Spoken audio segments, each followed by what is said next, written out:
What I'd like to do is find some spectator from the audience who would like to learn the world's oldest magic trick.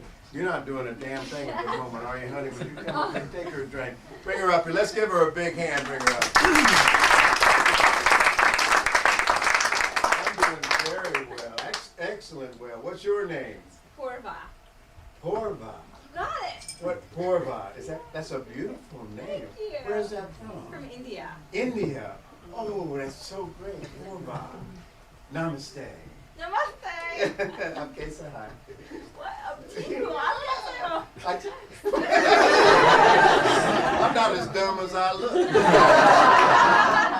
Porva, I'm going to teach you how to do the world's oldest magic trick. Okay. You have to pay close attention, okay?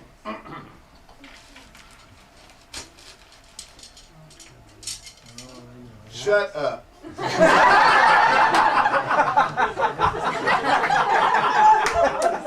Over 2,000 years old, the ancient miracle of the Chinese linking rings. It's a classic, like Great Expectations. You have to learn it. Porva, this is ring number 1. This is ring number 2. This is ring number 3. And this is ring number 4. 4 separate solid bands of steel. You ready so far? I'm ready. Good. Which one is this? 1. Exactly right. Can you guess this ring 2?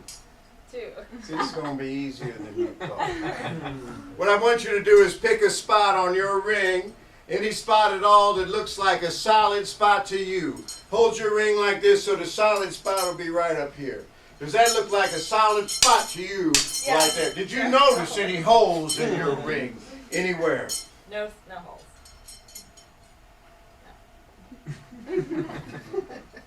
You missed one, honey.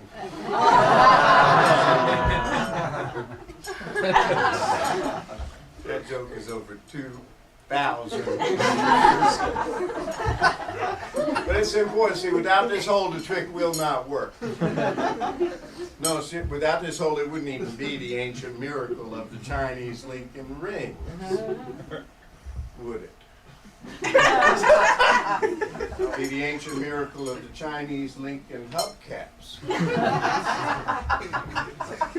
You see, the idea is to take this hole and put it into that hole, which seems kind of odd when you think about it. In order for that to happen, solid steel has to pass through solid steel. The miracle of penetration. Don't blink. This may be the best shot you ever get at this ancient miracle. Solid steel. Through solid steel. Ready?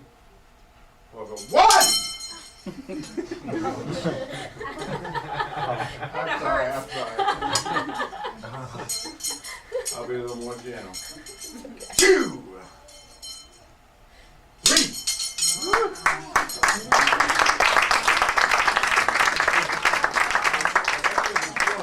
Solid steel ring linked to another solid steel ring. That's the first part of the trick.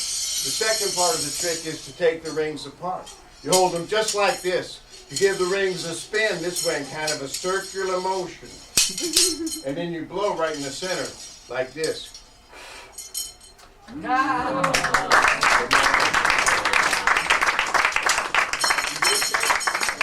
Good, it's your turn. Ladies and gentlemen, for the first time on any stage presenting Porva, the magnificent, in a feat of prestidigitation and legerdemain over 2,000 years old, the ancient miracle of the Chinese linking rings. That's it. Porva, this is ring number 1. This is ring number 2. I want you to hold your rings up just like this. That's perfect. This is ring number 3. This is ring number 4. I'm going to hold mine up the same way. On the count of 3, I want you to drop one ring. When I count to 3, Drop one ring like that so it links into the other ring. Hold one ring tight, let the other ring just drop. Got the idea? Push your foot. Yeah. 1, 2, 3. Yeah, Perfect. Yeah.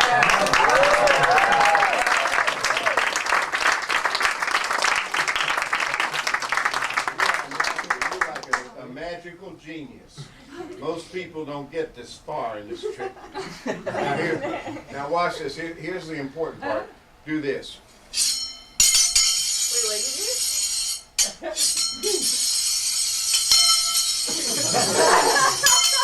Yeah. do? Okay, swirl it. Perfect. That's good. That's great. That's great. See, that doesn't really do anything.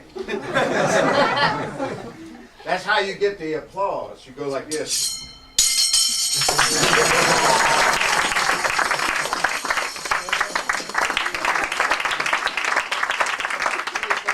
It's show business. Right. Like parsley on fish. Now, here's the important part. You hold your rings like this. Give them a spin this way in kind of a circular motion. Use a little more wrist action, more of that kind of stuff. That's good. Once you get it going, you're going to blow right here in the center. So you take your rings like this, you give them a spin like this, you blow right in the center. Ready? 1, 2, 3, blow. They go right through each other. Put one ring up your arm, put the other ring down in your hand. Take the ring on your shoulder and give it a push so it slides all the way down your arm, back inside this ring like so. And give it a spin like that. A spin like that.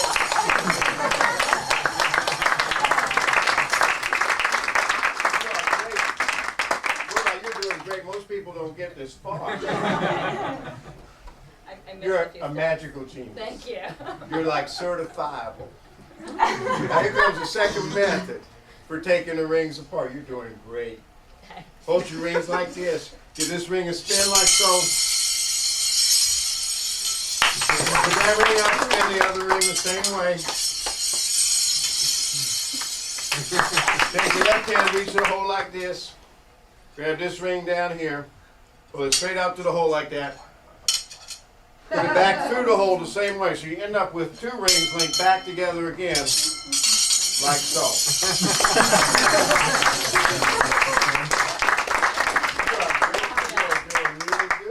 This brings us to the third, the final, the most difficult, and the most dangerous method ever devised for taking two solid metal rings apart. Are you ready for this?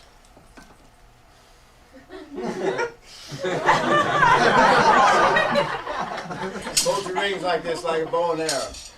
Let's point more toward them, though. What you're going to do, you're going to take the ring in your right hand, give it a spin like this, so it passes right through here. This momentum will carry it back towards your head loose at a speed of about 20 miles an hour. In order to avoid serious bodily damage, you have to take your right hand, thrust it through the ring as it comes around. If you miss, you're going to get bonked right on the noggin. You understand so far? Here we go. Hold your rings like this. Ready? Get set. 1. Oh, sorry. My mistake. I was going to say get set. I know. I know. I'm sorry. It's a stupid way to make a living. On the count of 3, honey. Ready? 1, 2, 3. Like that, it comes right off. Take that same ring. Throw it straight up in the air like this. Catch it in midair just like that, so you have 2 rings. Look at you.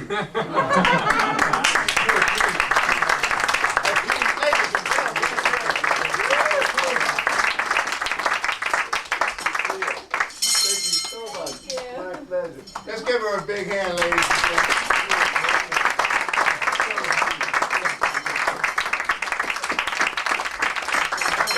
We take these 2 rings and these 2 rings, and we give a pull on them like this. We end up with 4 rings linked together in a chain. If I take one of these rings, pull it straight up like this, we end up with 4 rings interlocked, so that every ring is linked twice through 2 other rings. 20 twice to 2 other rings.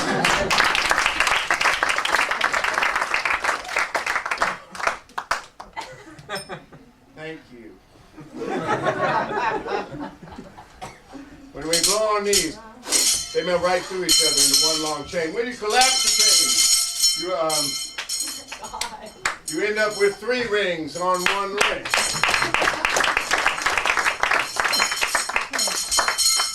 Which is impossible. Let's count these off. This is ring number 4. Ring number 4. This is ring number 3. This is ring number 2. And this is,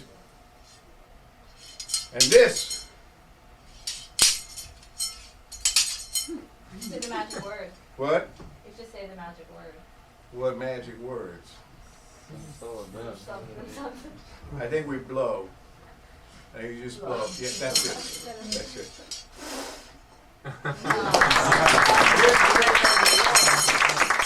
Four steps.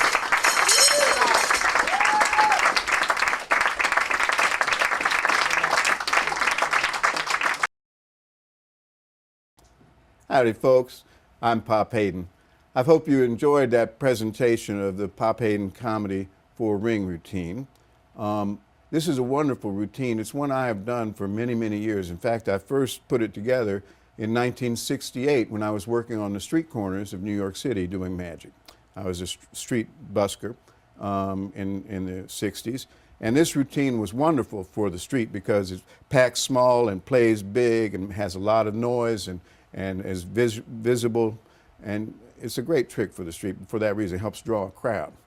But one of the things about working the street was that whenever I did a trick on the street, I did the rings. I started out when I was a kid learning the 6-ring routine by Di Vernon called the Symphony of the Rings, and Jack Miller's 5-ring routine. Now those were the 2 routines that I knew and had performed for people from the time I was about 14 until the time I was 20. And at 20, I was working the streets and trying to do the Di Vernon routine on the streets. And the problem was, as soon as I started to put the rings away, somebody would come up and say, "Can I see those?" Because you're right next to the people on the street.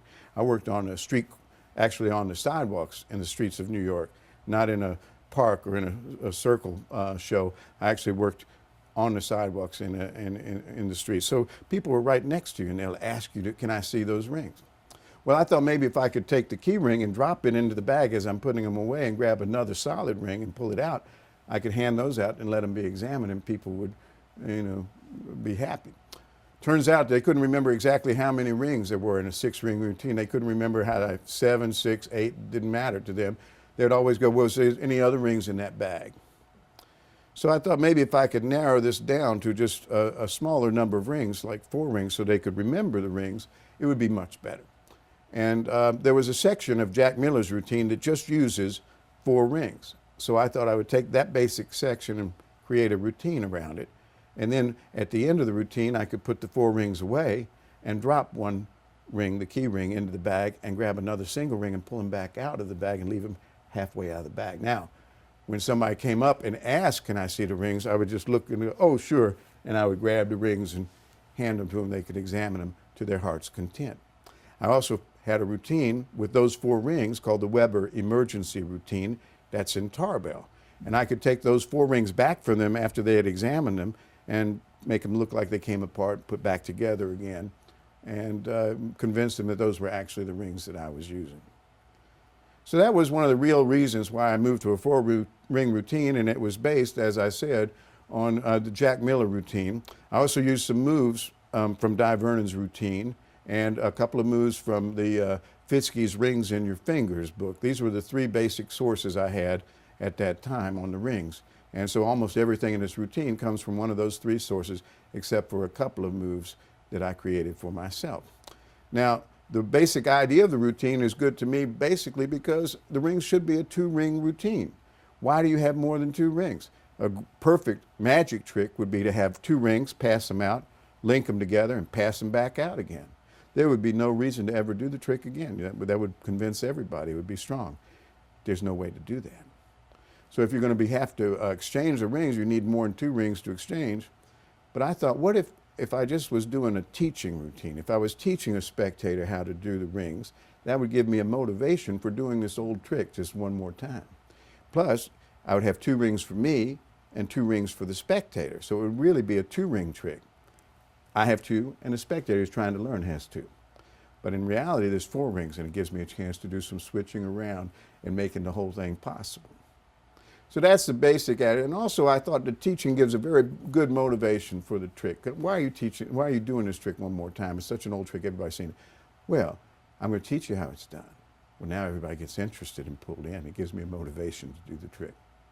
So that's basically how this came about. And I found that with just 4 rings, when you made the switch, people, bought it completely. They knew there were only 4 rings. So when you pull out 4 big rings, they assume that's the same ones. And then using the Weber routine, you can prove that they still work. So it's a very strong way to do this trick. And if you're working in club dates or other situations or Cub Scout meetings or any kind of situation where the audience has access to you immediately after the show, this is a very good way to handle that, to be able to pass them the rings and let them look at it. But I hope you enjoy Pop Haydn's Comedy 4-Ring routine.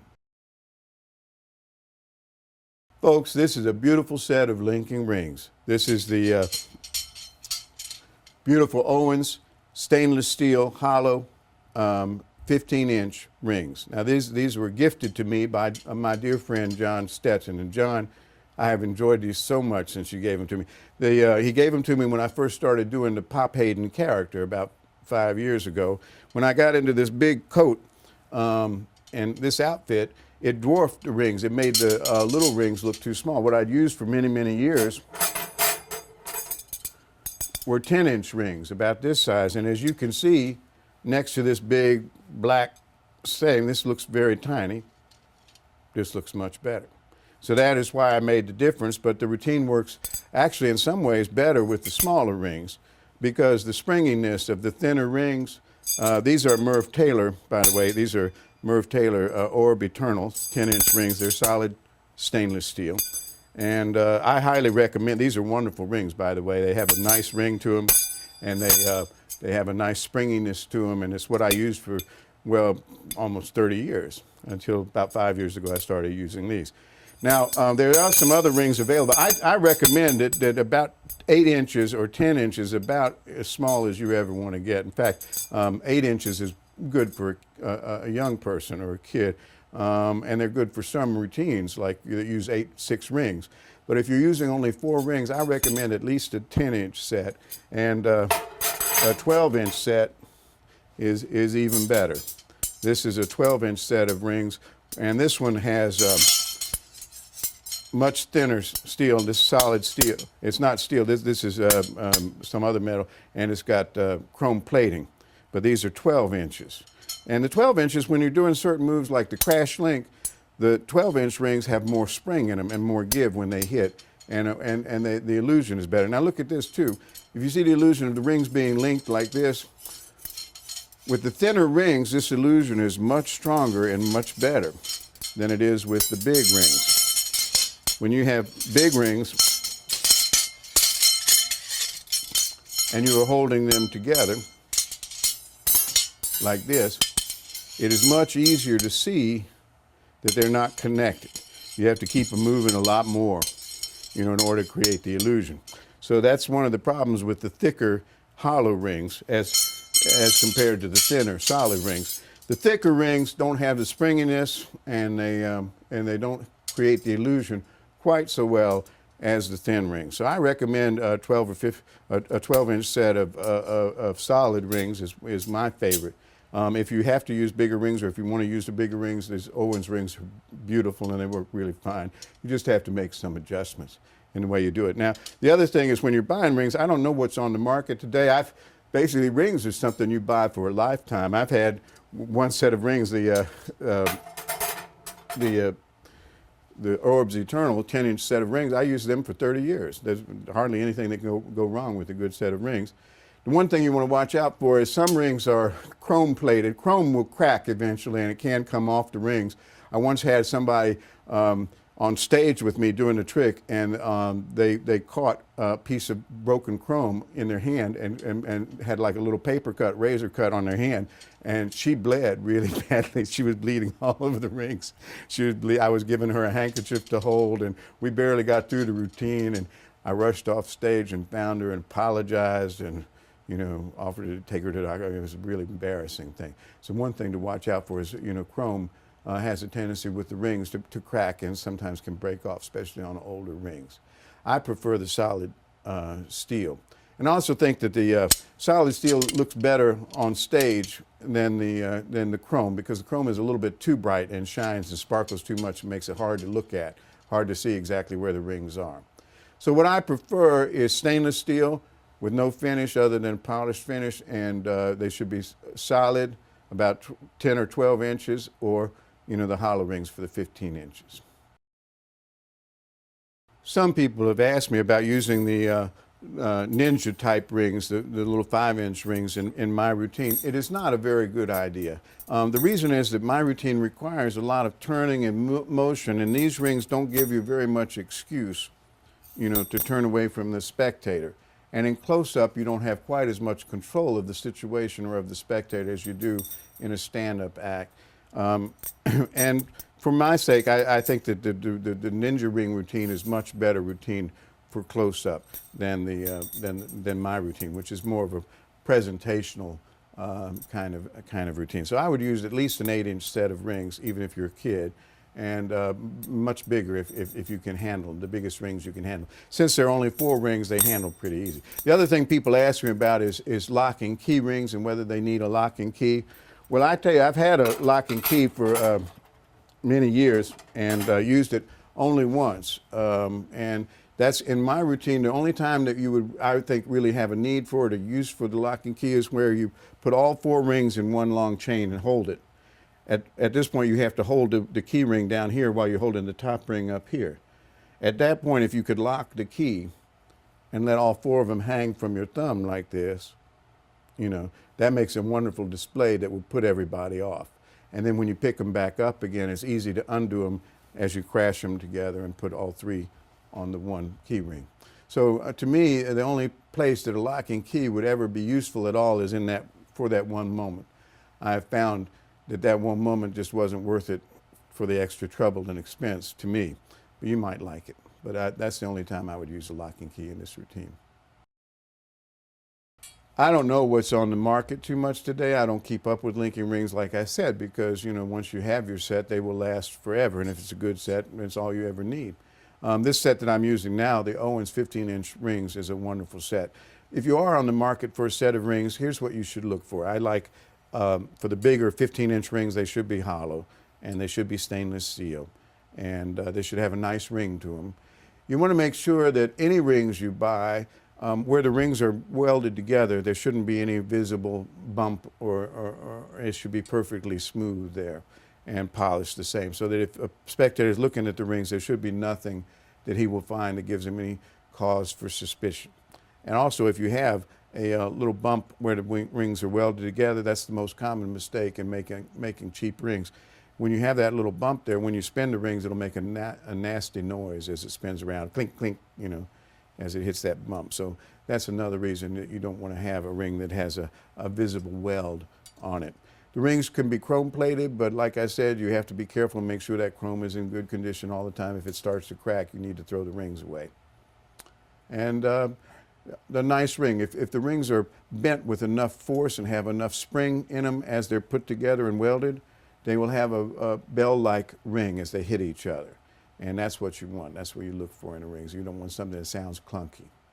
So basically, to me, you want a pretty sound, something with a lot of tension and bell-like sound as they hit, and you want a smooth join where that is. And preferably stainless steel finish to chrome plate. Nickel finish is good too. The basic set of rings for the comedy 4-ring routine is these 4 rings. It's a single key, a single ring, like so, that's solid all the way around. A chain of 2 that is perfect, that is welded together and cannot come apart. And the key ring is a single ring that has a hole in it, and the hole is called the key. And this key should be about 3 times or the width, at least 3 times the width of the ring itself, so that a ring can go in and out of here very easily. It makes it easy when you're holding this ring to move the heel, the hole to the heel of the hand or to the front of the hand without a whole lot of movement of the ring. Just a slight shift, and you can move that key because it is so wide. So that is what I recommend. It's also for when you do throwing a ring up in the air and catching it on this, or you do some of the crash links, a big key hole will make it a lot easier for you. So that's what I recommend. Now also there's one more ring, and this is the one that's another single ring. So if you want to do the routine with the switch at the end, which I highly recommend, always have that second single ring, the 5th ring, which is in your bag, and you'll make the switch as you go inside the cloth bag and drop the key ring and pull that one back out. So it's really a 5-ring routine if you do the ending the way I did. But the basic set that you're going to use in the show on stage will be these 4 rings. So the routine starts with your 4 rings, and they're in this order. In the left hand, the key ring is held in the left hand toward the thumb, base of the thumb. The chain of 2 follows that, and then the single is on the outside of the hand. So when you hold the whole thing, you come out, you're in this position. And we do the count.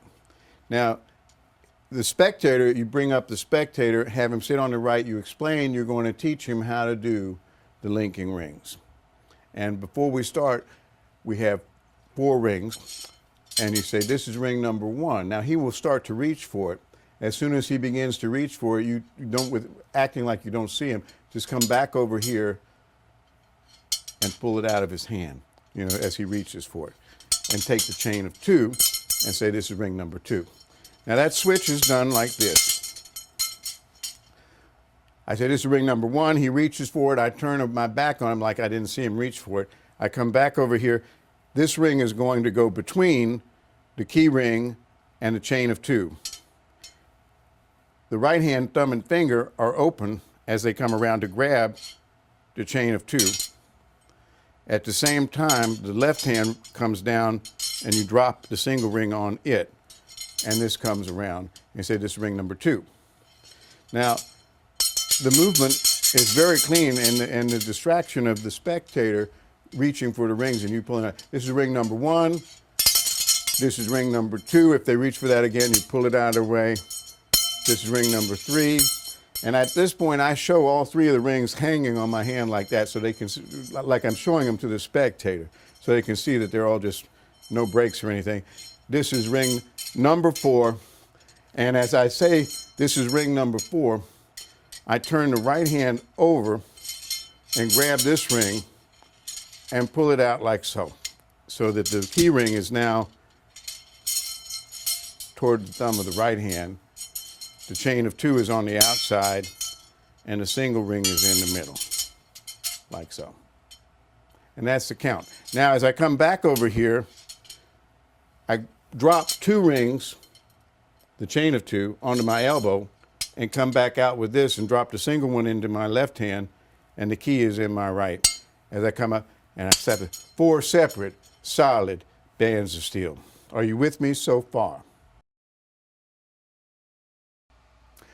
So that's the basic count. Now, when you bring a spectator up on the stage and have him standing to your right, that's what you open with, is explaining with the count, and here's how it goes.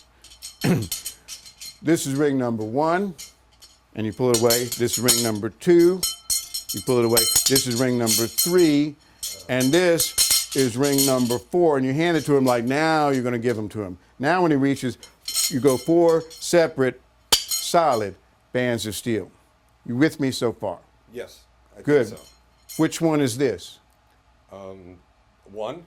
1, exactly right. Take that ring. Now, a lot of times they won't say 1. You've given them a hint like this. People miss it all the time. They never get it.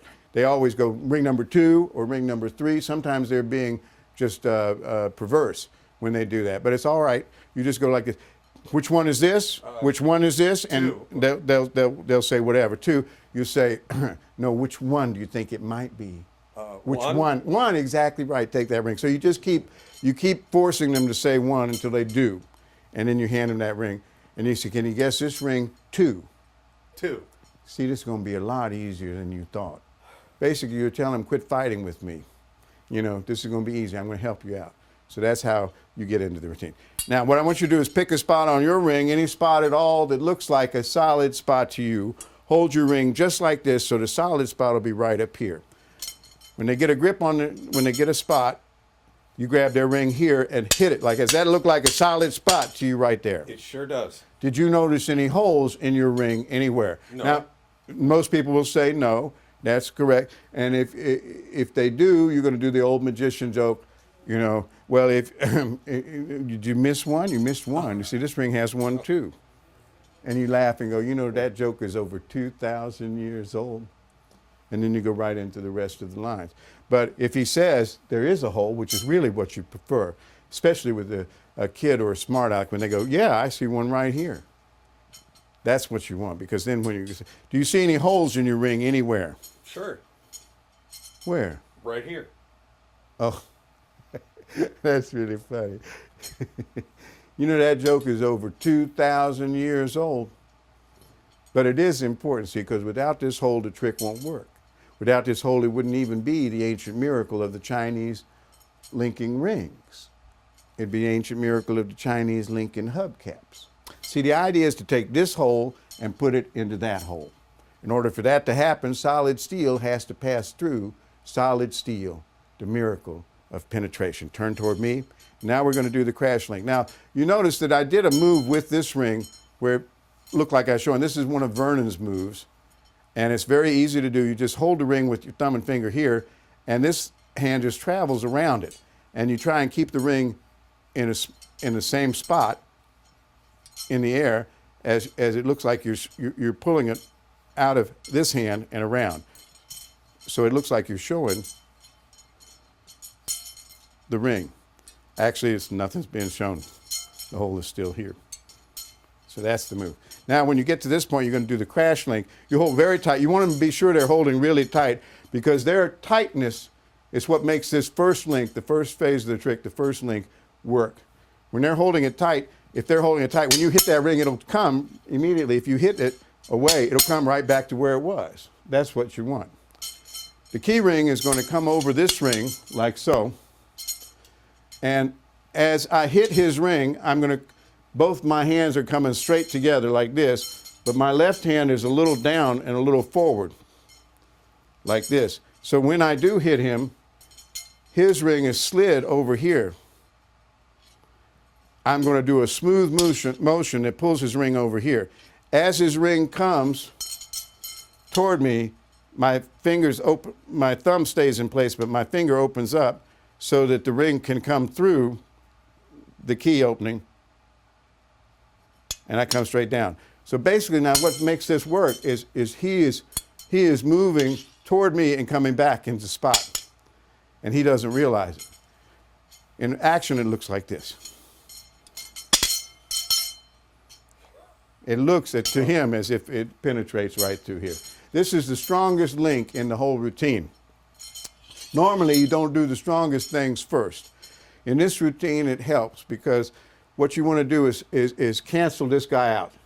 Once he sees those rings penetrate each other right there, whatever he thought he knew about the linking rings doesn't make any sense anymore. And most of the time, that makes him sit back and watch instead of trying to take over, and it'll shut them up. So that's what you want to do, and that's why I do that crash link first. So again, he's holding it tight. My hands are coming, toward the camera, it would look like this. My hands are coming straight like this. And as they hit, it's a smooth action. It's not a bang. As they hit, it's pushing his ring over there, and he's pulling it back into place. So that it's hard to break it down slowly, but as you can see, this is what's actually happening. And then hit down there. In full speed again.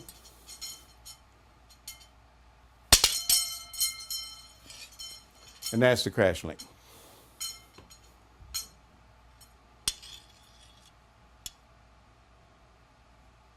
So the first hit comes down like that as it goes through. Come back, hit it once here, and then move into this position.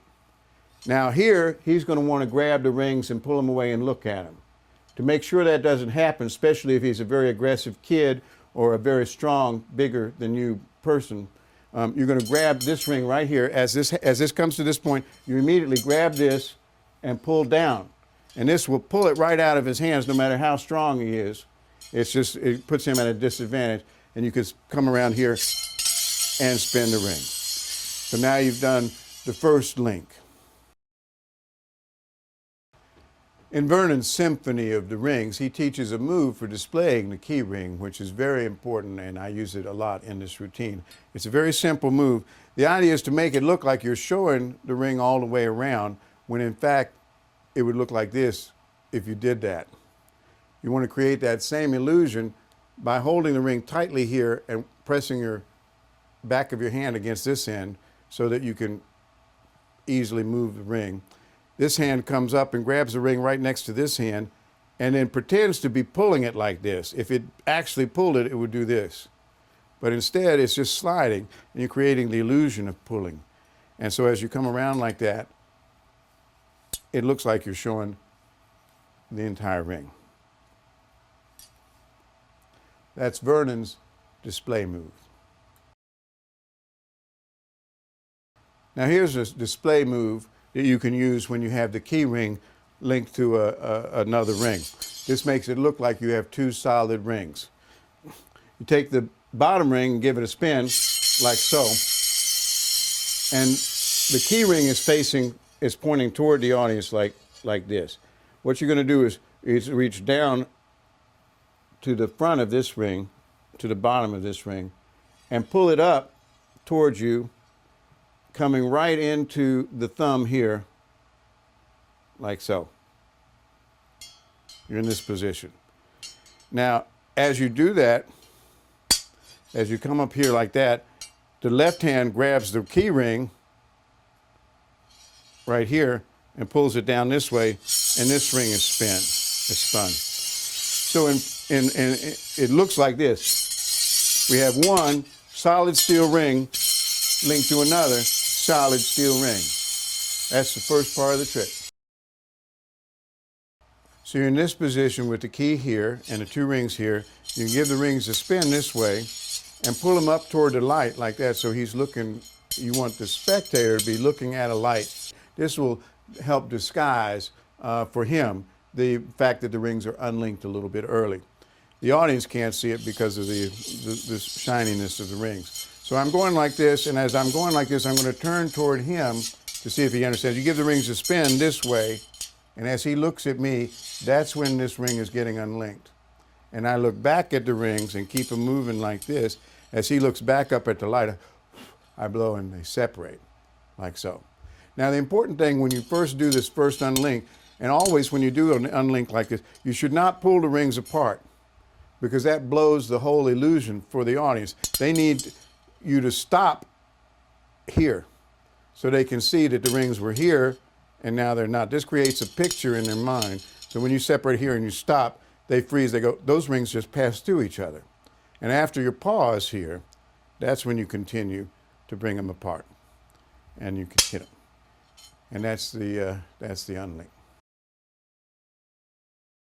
So once the rings come apart like that, and you've done this, now your left hand lets these two slide down by the single, and it turns over like this, and the right hand comes with the key ring and lays it here, and you're like this. That puts you back in basically the original order. When I turn my hand over and lay these into this hand, I'll have the single, the chain of two, and then the key. So basically, we've done the first link and unlinked them and gotten them back here.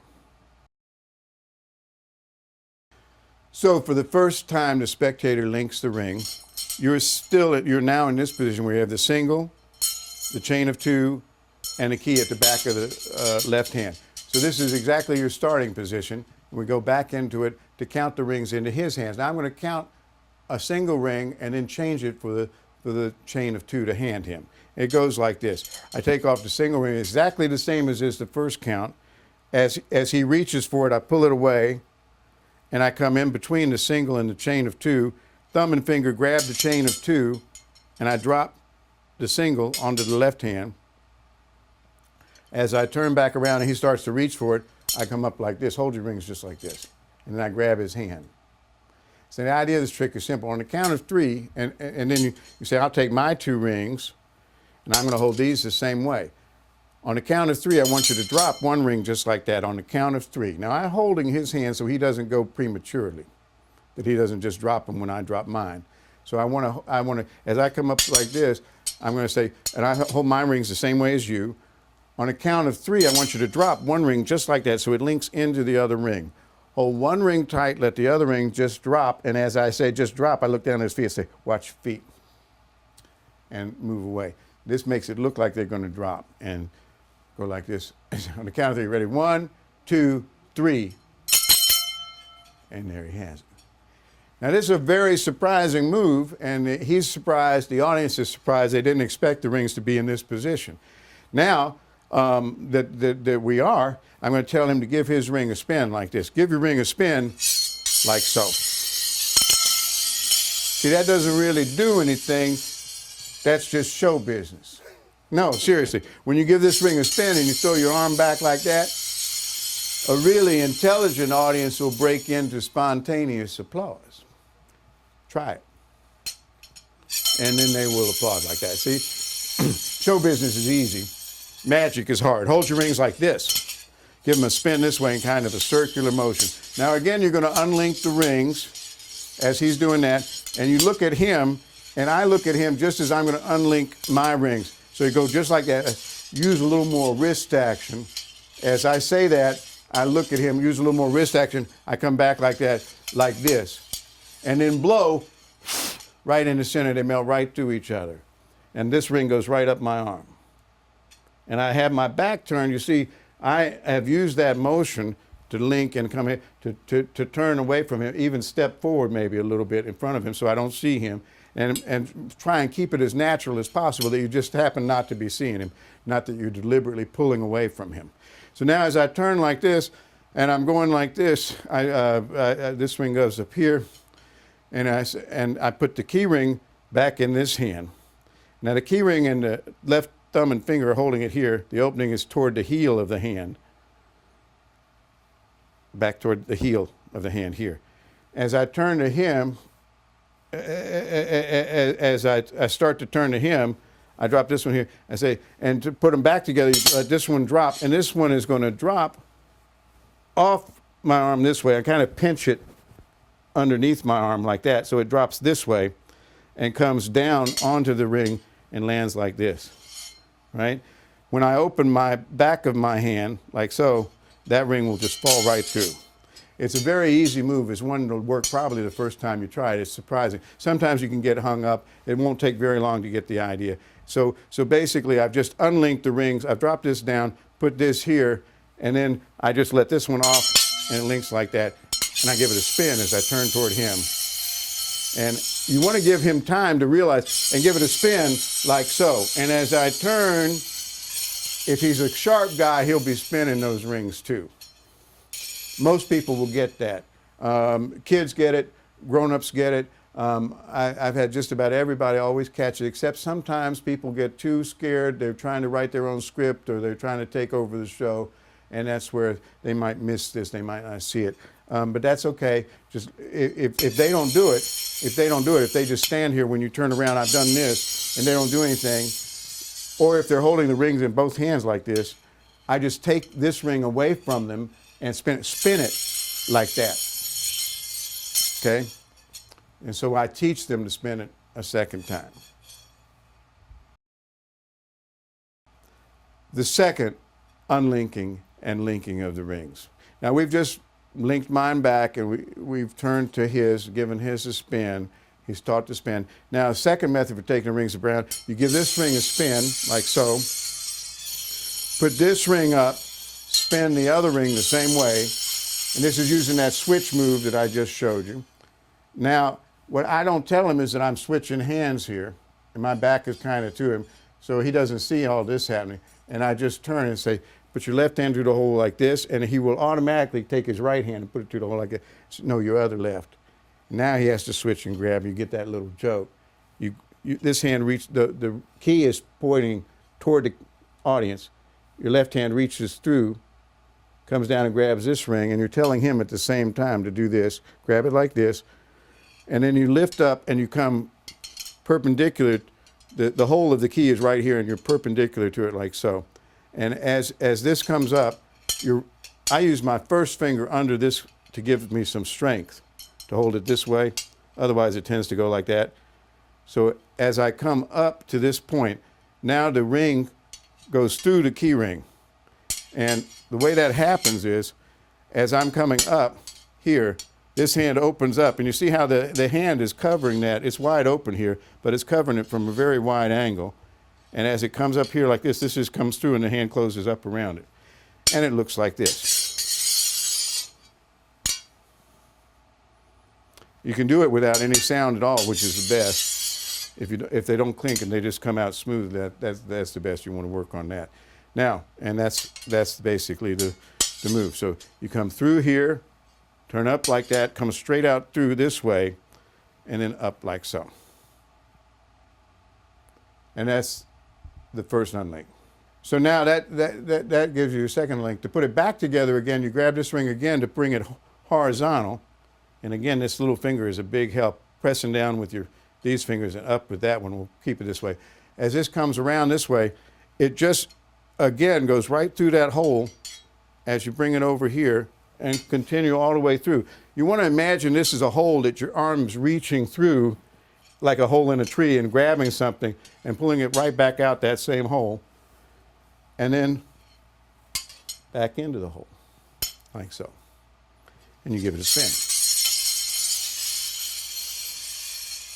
Now I turn and see that he's done very well. You're doing great. The third, the final, and the most dangerous method ever devised for taking two solid metal rings apart. You ready for this? Hope so. Hold your rings like this, like a bow and arrow. Now you see you've just deliberately made him point towards you with a bow and arrow. And I always kind of come back and let's point more toward them. Now you hold your rings in the same position. This ring is coming up like so. So that when you're in this position, this ring will open up that way. You don't want it to open the other way, because then your hand coming through is going to hit this side of the ring instead of the opening, and that can hurt. So you twist the two rings. This one is coming towards you so that it is in this position. When it spins up around here, it's going to open out like that. Now to spin, you have to really, to do this spin, it's all done with the left-hand ring. You're really doing this. You're kind of like doing one of those. It's not so much this, because that doesn't get it up there. That'll only get it to the bottom. So it's not really the spin, it's really that motion that brings it around. So as you're coming like, you hold your rings like this, like a bow and arrow, what you're going to do, you can take the ring in your right hand, give it a spin so it goes sailing around this ring. It'll pass through right about here. Its momentum will carry it back towards your head, loose at a speed of about 20 miles an hour.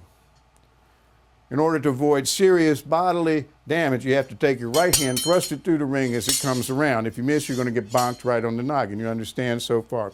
And I never give him a chance to say anything. You understand so far? And I give him a little pat on the back and turn away so I can't see. Ready? Get set. 1. Now, they will usually start on 1. You know, you'd look at them on the count of 3. Ready? Get set. 1, 2, 3, like that. It comes right off. Now, at this point, you have the ring on your arm. You drop it into your hand, and now you're going to switch these rings. At that point, you take the same ring and throw it straight up in the air like this. Now, to throw it up in the air like this, you spin it off one finger is the best. I'll go over this move separately, but just you give it a spin like this. The right hand with the key here on the front of the key is at the front of the hand, the opening. The right hand comes this way with the back of the hand toward the audience so that it opens up, nothing can be seen. And as this is coming down, it's going to grab it with the thumb here, like this, and hold it tight and press the thumb against the front of the ring so that this is pulled this way, and then you just let the little finger open and it pops in. The effect is it looks like this.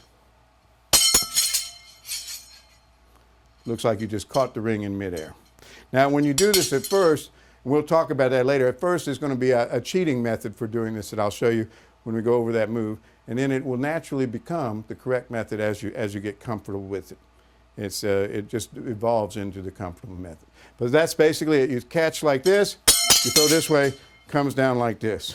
All right, and you turn back, and of course he's in the same position. If he hasn't done it, you'd give this ring a spin. You're faster than I am. Take the ring away. Drop it up your hand, give him a shake. Thank you very much. Thank you. Let's give it a big hand. Now you get a big hand for him. He goes back to his seat. So you've just sent the spectator down to his chair and given him a big round of applause. I like to separate his applause from my applause, especially if I'm ending the show with this trick. I want him to go back to the audience, get a round of applause, and now I'll do something up on stage for myself to the audience that'll get a round of applause for me, so I end up without having to divide the applause between him and me. And here's how it goes. You take the 2 rings that he had, drop them up onto your arm like so. Take the other 2 rings, the key ring and the single ring, in the right hand like this. Now, as I grab the bottom ring at the elbow, I'm going to pull up and to the left. At that point, this ring will come right up to the opening of the key and passes right through like so. And that links all 4 rings in a chain. Now I'm going to display these rings with my right hand like so. This motion, using the right hand to turn this ring to spin them, makes it look like I have a reason for holding it here. If I had a linking key ring, a locking key ring, this would be the time that I would use that. As I'm displaying these like this, I would lock the key together and come back out into this position and let go, so the audience could see all 4 rings solid and all 4 rings locked. Then when you come back here, you unlock it, spin it around like so. Now, at this point, I'm going to drop these 2 rings to the front. The single ring is at the back. I'm going to grab the key ring like this and bring this right hand ring over toward me, like this. This is kind of a turning toward my body, and the single ring is at the back. So the chain of 2 here, I'm turning and freezing, and I bring this one right straight along in front of the key ring and grab it like that. And then I grab the key ring and this ring in this hand, pick up the whole thing and show it like this. Now this creates the illusion of 2 rings linked through 2 other rings. As you go like this, it looks like they're seeing 2 rings linked through 2. I'm going to use the joke that keeps them from thinking too hard about it as it's happening. The joke is you have 2 rings. Look, folks, I have 2 rings linked twice to 2 other rings, which would mean unlinked, but it confuses them for a second. So we have 2 rings linked twice through 2 other rings, and then I let it hang so they can see again that it looks like 2 rings are linked to 2. I come back up this way, and I'm going to drop so they open like this. Now, there's a little trick to that. If you set the rings up correctly, the ring in the front will be solid. The ring in the back towards your hand will be loose. You want to drop the solid ring and hold on to the key ring, and you do just the opposite. You drop the back ring and hold on to the front ring on the other side, and they spin like that and lock. So again, from this position, these drop to the front. You change hands to the left hand, grab this ring, bring it towards you, slide it up into the right hand, take both rings, grab like this, you show and drop and show, and now you're going to drop the back ring on the left hand and the front ring on the right hand, and they spin apart like that and clink in the middle, giving you a nice display. At this point, if we take these if we take this ring and we drop it down like this, we end up with, and now I act surprised, 3 rings on 1 ring, which is impossible. Let's count these off. Now the single is at the back and the 2 are at the front. I take the single ring off and pass it through the key ring just like I did with the, this link. Now I come around to the front and I grab all 3 rings, like so. Grab all 3 rings, and my heels of my hand come together here. My right hand comes down to the heel of the left hand, and as I do, the left hand pushes all 3 rings through the hole. What that does is it releases the chain of 2 and puts the single ring back on. This is a Vernon move. It's beautiful. Let me show it to you again. We've dropped here like this. We take the first ring off. We come back here, take the second ring off. This now looks like the 3rd ring. We take this one off, bam, like that. And as we do, it freezes, it sticks. This makes them think this is ring number 1 and 2, the ones that the spectator was working with. A lot of times the spectator from the audience or some friend of his will, those are the ones so-and-so had. Well, that's when you should respond with stiff. Well, if he can do it, I can do it. And now you're going to blow in the center. As you're doing this, you just unlink them, blow, and again you stop here, and then you spread. And that's your applause cue. This drops onto your ring, like so. You show the key ring, and you're done. Now, the throw move, where I throw the ring up in the air and catch it, is the most difficult a lot of times for people to do. I got this actually, I think it was from Fitzke. But the idea is, as this ring is coming down, you're holding the key ring with the hole at the front of the hand, at the finger end of the hand, thumb end of the hand. And this is going to be thrown up so it's perpendicular to the audience. They're looking at it this way. This is the single ring. You throw it off of one finger, so it goes smoothly into the air. And then the right hand with the key comes under it, perpendicular to it like this. And you're going to catch the bottom of this ring as it's falling with your thumb, like so. And jerk it this way so it falls down that way, like that. Now, your thumb has got hold of this ring. It's in this position. Now all you have to do is press the thumb tight on the finger ring and let the first finger loose so that that ring will fall right into it. And that's basically how you do it. From the side view, this would be going up like this. As it comes down and the audience is back that way, it comes down, you grab this ring and pull it toward the audience. It comes down and your thumb grabs here, this finger releases and lets it fall. And that's all there is to it. It takes a little practice, but soon it'll be coming in like that. Now, as you do this, eventually that'll become so effortless that it'll just fall right into place. You don't have to grab it. It'll just go right through the hole directly into the ring. It'll seem like magic. It just happens by itself. Once you get used to it, it takes a little while. But just use the cheating method, and like I just showed you, and that will become the real method where it just falls. You open your hand, it falls in like that. It'll become like that very quickly. When you're picking a spectator for this trick, I always try and get someone who is looks different from me. A small kid, a basketball player, someone who's taller than me, a little old lady, somewhere there's a lot of contrast. The worst possible person usually to pick is a beautiful girl who, especially one that's outgoing and has a lot of personality. Sometimes they can be a lot of trouble because they will most often try and take over the act and they won't follow. They don't listen to you. They don't follow. They try and write their own script. And when it comes down to that catching onto the bit, really the spectator that doesn't catch onto the bit is the one that is trying to write their own routine. The more comfortable you can make them with you, the more you let them know that they just have to follow along and everything will be good, the better the person will be. Now some people will actually cue the spectator.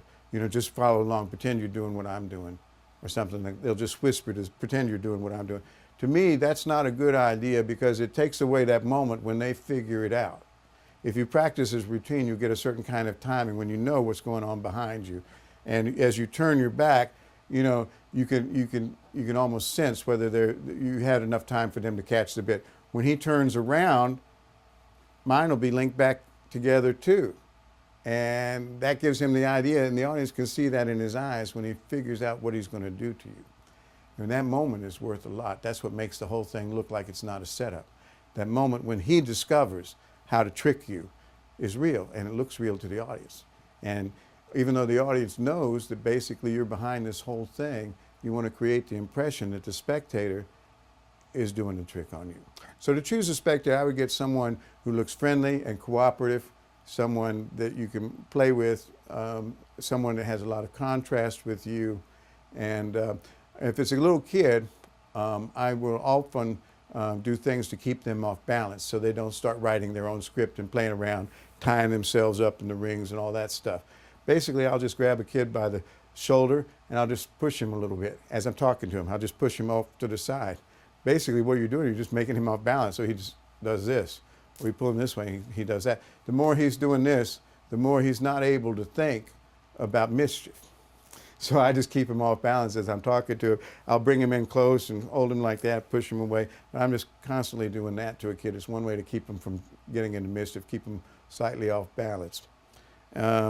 And basically, that's the way I choose. I really, there's not much they can do wrong to you. In fact, that's one of the great things of this trick is that even as a spectator, I've had a little kid come up that was only 4, this high. And when the rings first dropped, he froze. He was so shocked that happened, he just went like this and never moved again. Throughout the whole routine, he just stood there going like this. I went on to the routine, turned around, that's perfect. He's still standing there, haven't moved. The audience thought it was a hoot. It was hysterical. And so, it works out even if the kid just stands there. I was in a show in Bristol, England, a magic convention, and we had a big show in a big theater, an old music hall type theater, and in the front row was I asked for a volunteer for the rings. Well, it was all black. You can't see anybody in the audience. The lights in your face and everything. It's all black. I just barely saw a hand raise from the front row, and I said, "You come on up." And it was a kid. Well, as he came onto the stage, it became apparent to the whole audience that he was a Down syndrome kid, about 12 years old. And the audience just went, "Oh no." But it didn't bother me at all because I knew that with this trick, with the rings, he would be fine. He would be perfect. So he came on the stage and I shook his hand and we got through the thing of the trick. When it came to the part that I turned my back and the rings linked and I turned back to him and his was linked, well, he caught on right away. And as a matter of fact, as soon as I turned around, he was spinning that ring and showing it to the audience like he had done it. And he looked at me and grinned like he'd played a trick on me. And then he took this the audience went nuts. They gave him a huge applause. And he took this big bow like this. The audience went nuts. 3 times that happened. The audience went nuts each time. He was a superstar. The place was standing ovation, and he thought it was all for him. He had the best time of his life. And that's what was great about this routine. It gives me a chance, to make a star out of the spectator. Instead of, as it mostly happens with the rings, I can do it, you can't. So what I want to do is have a routine in which the spectator looks like they're the hero. To me, it's a setup like I'm a teacher, and I've got an unruly student and an unruly class. And this is fun to me. This is a fun situation because if you think about it, we're actually forcing the audience to play a role in our little play. I'm the teacher. This guy behind me making fun of me is the bratty kid, who's making faces at the teacher behind her back and doing silly things like that. The class is approving of this because the class, they have to pretend that I don't know what's going on behind me or it's not funny. In their minds, they have to kind of think, well, isn't it funny this guy's pulling a trick on me? All the time, they actually know I'm in complete control and I've set this whole thing up. But for the sake of the play, they pretend to be an unruly class laughing at the teacher. And for the sake of the play, the spectator plays the kid making faces at the teacher. And pretty soon we got everybody in the room playing some little role in our little theme, our little drama. And no one knows really how the rings work. The reason for that is this. We don't want the audience thinking about how the rings actually work during the time it's going on, because then they'll want to go, well, can I see the rings? Can I do this? You want to keep them from asking for the rings. So this routine is set up in such a way that there's movement all the time and something happening. There's no places for anybody to grab anything from you or to ask to see anything. There's no room for it till the end.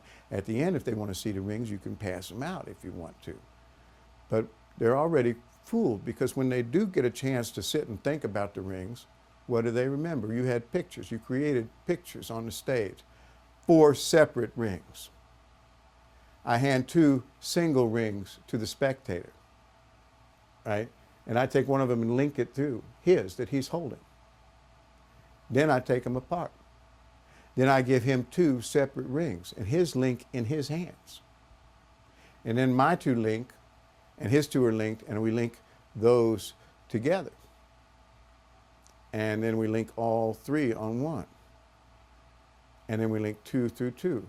All of these things are there, and they're pictured in their mind. They, if they look back on the trick, they'll remember all of these things happening. It's a very clear picture created on the stage of all of these things happening. All of these things could not possibly happen. The audience just thinks they saw 2 rings linked through 2. They think they saw 2 single rings given to the spectator, and then they link. What they saw, what they remember seeing, was nothing like what really happened. So when they try and reconstruct it later, it's impossible. How could you get all 2 rings over here and 2 rings over here to link through these 2 rings? How could you get all 3 on one and then have all chained in a long chain? And then 2 and 2 and then 2 separate. It just doesn't make sense. It couldn't work that way. And in fact, it couldn't. But we've created the illusion that all these things have happened, which makes it hard to reconstruct the effect. This is, to me, one of the great tricks in magic. I always, if I get a chance to do this in a show, it's my favorite part of any show. There's so much room for drama and for acting and for playing and for presentation. There's so much fun you can have with the person up on stage with you, as well as with the audience. To me, it is one of the great tricks in magic, the linking rings. And this routine, to me, solves an awful lot of the problems of the linking rings. The I can do it, you can't problem gets solved because the spectator becomes the hero. And the rings are all examined, which I think is very important to the trick. When the rings are done without examination, it still works because people have seen tricks like, they've seen this trick so many times, they know that the spectators can look at the rings, they won't find anything. My routine is one of those routines that lets the spectators think that the rings can actually be examined and played with, and you still won't find the secret. Well, I hope you enjoyed this little video. I know you're going to enjoy doing this routine. It's one of the most fun magic routines I know.